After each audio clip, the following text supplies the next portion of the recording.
Hello everyone, this is Crota giving you game 2 in a series between Cloud versus Nerchio. We have Nerchio spawning as the red Zerg player at the 9 o'clock position, meanwhile Cloud spawning here at the 7 o'clock position as the teal or blue Terran. So this is going to be Terran versus Zerg.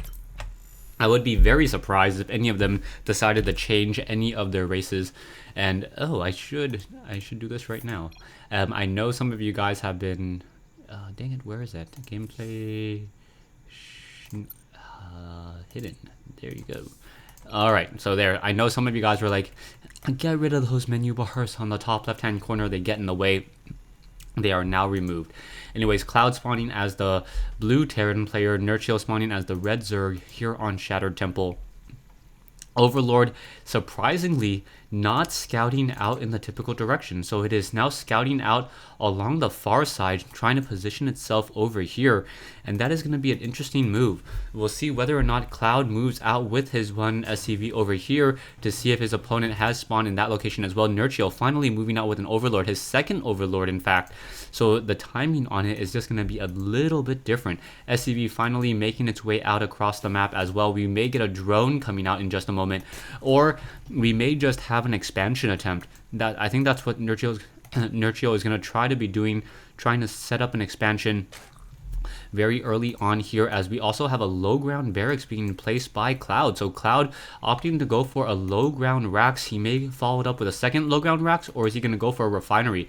I don't see a refinery yet, so he may be going for a second low ground racks, or he may be going for a command center of his own here on Shattered Temple, playing into a very heavy macro style of play. Overlord finally going to be coming in just a moment. He does see that the command center is there and now has turned around just in time.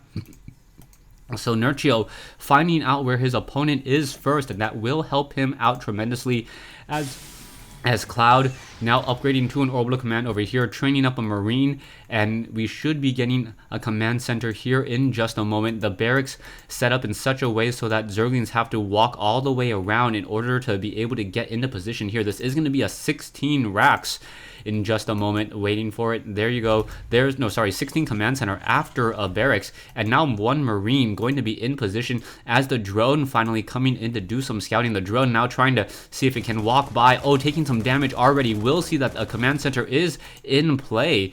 So that's going to be very important. Nerchio needs to move away with this drone. He has to be very careful. The drone is low on hit points. We'll take 3 shots from a Marine. 2 shots. There you go.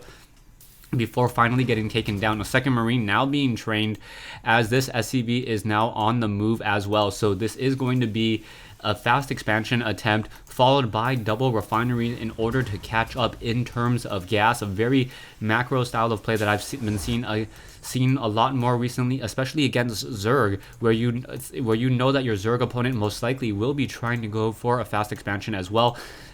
However, you do want to quickly scout out your opponent and see if there is a hatchery on the low ground. If there isn't one, you have to be careful and try to get a bunker up as quickly as possible, as it may be a 5 roach rush. 5 roach rushes generally destroy this particular opening, but then again, the 5 roach rush in and of itself is not that useful any longer, as players have been getting a lot of proper defense and a lot of proper scouting. So Marines now down on the low ground, barracks over here calling in a mule in order to mine out as well, and Cloud going to just try to mine up as quickly as possible. If any indication is going to tell me, Nerchio is going to have a significant lead in terms of drones for a little while longer, as he's going to be able to continue to power drone once again. We should probably see a lot more drones now being trained up. Yeah, 5 more queued up.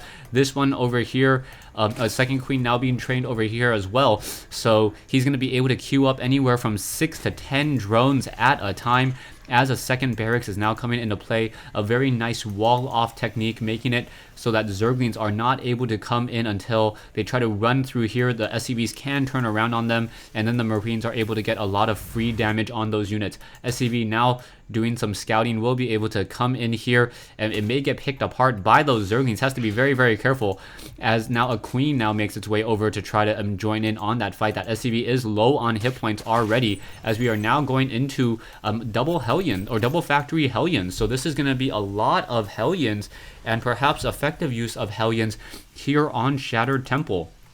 This will also free up a good amount of gas for Cloud. He can start building a starport in just a moment in order to try to train up, in order to train up either Stimpack or try to get Medivacs by saving up that gas there, cleaning up the rest of those Zerglings. Zerglings unable to get any serious damage at all as more and more Zerglings are being added. We do see that the Baneling's Nest nearing completion, and that's just one of the benefits of Zerg. Zerg knowing that Marines can beat Zerglings very, very easily. All that Zergling has to do is just morph into a Baneling, and even if the Baneling dies, as long as it's close enough, can get some damage in. The Zergling's now trying to focus down more of those units and able to finally push away there. Perhaps a bunker should be built in this location here, providing additional support, making it so that none of these SCVs can get taken down. 14 Banelings now in production, and that is going to be a very, very sad day. We are getting a decent amount of Hellions. As long as the Hellions stay back, don't engage in that fight, now that we see that the barracks is being lifted off, and the Hellions trying to get some damage in here, and sacrificing themselves, taking down that tech lab, and now the Hellions have to be very, very careful. They do not want to get destroyed or take the splash damage from those Banelings. Those Banelings are really just going to try to suicide themselves into this SCV line here, and now the SCVs desperately trying to run away as well. SCVs do move a little bit more quickly and getting some distance, and that is actually working out very well for Cloud. Cloud just using a couple of his Hellions, able to fend off and destroy a large group of units, and now another tech lab finally going to be rebuilt. So nicely done. You can see the Hellions are once again on the move. Zerglings are in open field, and they may try to funnel in just a moment. The bunker has been salvaged, so that is going to be a little bit of a misplay there. If these Zerglings try to swarm in, they should be able to get in a lot of damage on top of those units, as we are now going into siege tanks with siege tech. Hellions looking for more damage across multiple units, and it looks like the spine crawlers are going to try to come into play. Are those Hellions going to be able to get enough damage onto those Zerglings, or perhaps even kite some damage onto the Queen? Hellions, just completely toasting the rest of those Zerglings there, and now a Queen in a very, very dangerous situation. But the Zerglings are now swarming into the base here. Salvaging that bunker was not the right move, and now the Zerglings just having their way with the rest of these SCVs. Cloud is in trouble. He's gonna have to reset the rest of his economy as the SCVs are desperately trying to run away. Hellions finally returning home to try to finish off the rest of those Zerglings, and it looks like a little bit of a stutter step there, enabling him to maximize the amount of damage.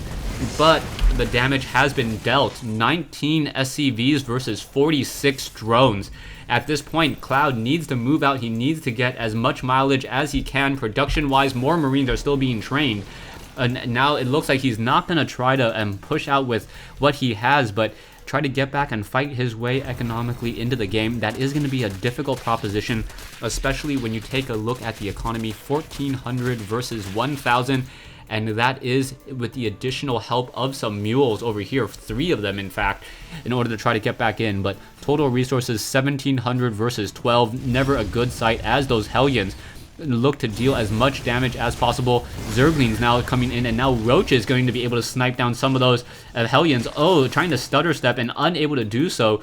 A little bit of a stutter fail there, as the Hellions are continuing to just wander around. Perhaps the Roaches are just going to sit on the ramp here and be able to defend against those units. Roach is now on the move once again, going to take down those Hellions, and down they go. And the Hellions now, as they are taken down, Zerglings are going to be much more effective as well. We are also going into the infestation pit, so we are going to perhaps be getting some fungal growth play.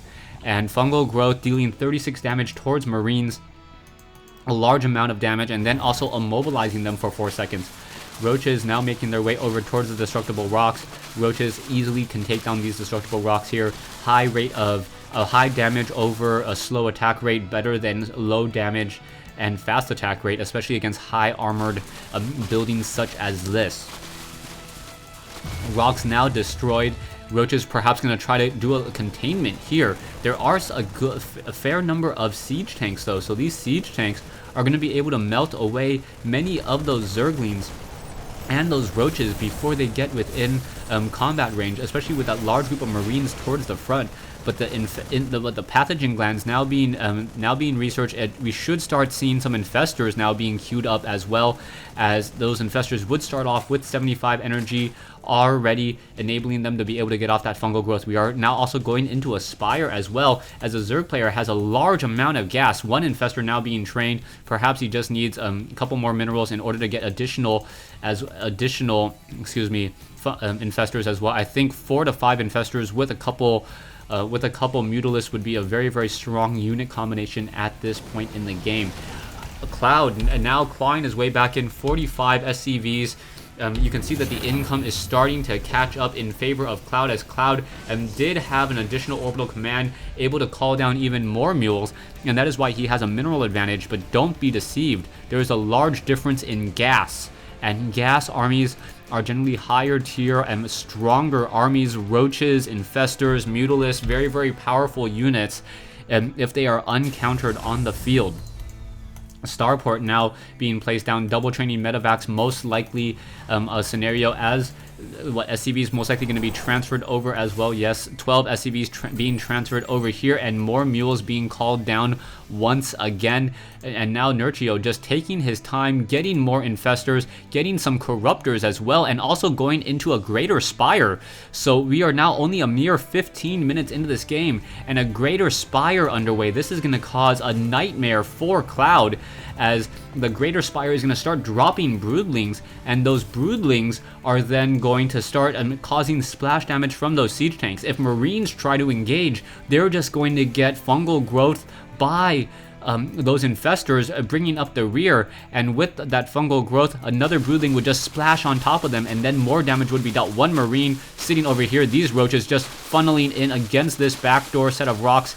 These roaches are going to be able to take this down in just a matter of seconds, and wow, the income, the amount of gas, 800 gas a minute, and that is absolutely huge, as the roaches now simply coming in, trying to deal as much damage as possible. The roaches now running away against those Marines. The Marines are stimmed, and now the roaches being left behind there. They did sacrifice themselves for the greater cause to save the rest of those roaches.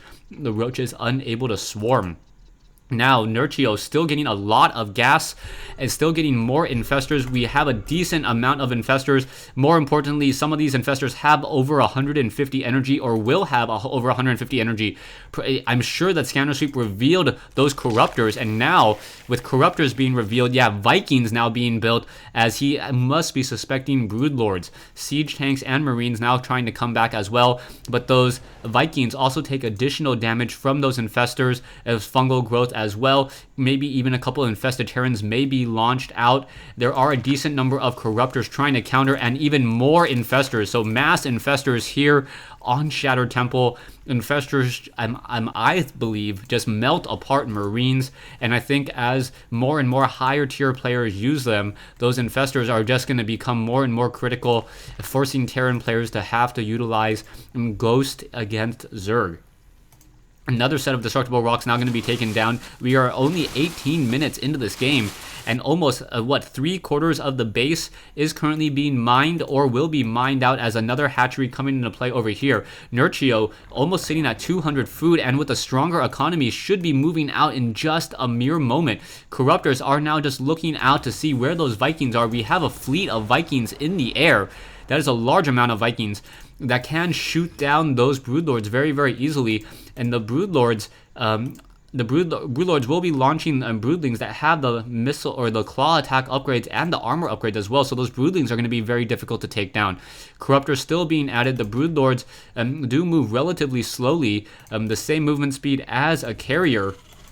As we are now getting supply depots down over here, it looks like Cloud did buy the Collector's Edition. That Thor looks just so much better with those wings, and now will be making their way down the ramp in just a moment. Vikings now looking around. Marines and looking out for a quick scout of another Marine making its way over here. We'll quickly see that there is an Overlord spawning creep to block that expansion location, and Nerchio, sitting at 2,000 minerals, is just timing his attack. You can take a look at the hatcheries. The hatcheries have 34 larvae between them. So after this army is simply destroyed, he'll be able to dump in, train in 34 more units or 35 more units in just a matter of seconds, and then replenish that army very, very easily. Vikings are on the move. No, they do not want to engage. Siege tanks are in the ready over here. Center tower is protecting this particular expansion location, as another command center now being built as well. Zergling wants to finish off that over here, as a medevac going to be dropping into this location. That's going to be a very, very bad sign for Nerchio. Nerchio is not going to be able to defend this particular expansion, but it may not matter, as he does have an expansion to give at this stage, as another expansion now coming in. The Marines now quickly coming in, going to be able to stutter step down that Queen. Drones now coming back over as well. Zerglings and Corruptors coming over to reinforce, and those Zerglings just going to be able to swarm into here. The Corruptors now, with that faster movement speed, should be able to take down that medevac with little to no problem. Yeah, down it goes, losing 500 resources. Or 600 resources there. Vikings still being macroed up. That is a large number of Vikings, but there are Corruptors escorting, so that should not be a problem. The Marines and siege tanks now on the move. The infestors are going to come in. Siege tanks are now sieging up. Both sides going to battle it out. There's that fungal growth that I was talking about. More fungal growth hitting it, as those Broodlords are just dropping down those Broodlings. Another round of Corruptors now coming in as well, finishing off those units, and now the Broodlings are just going to simply swarm this location here. Those Broodlords just raining down damage. Siege tanks now desperately trying to run away, but they are not able to really run away from the Zerglings with that faster movement speed. And another round of fungal growth, yeah, hitting those siege tanks, dealing significant damage still while slowing them down.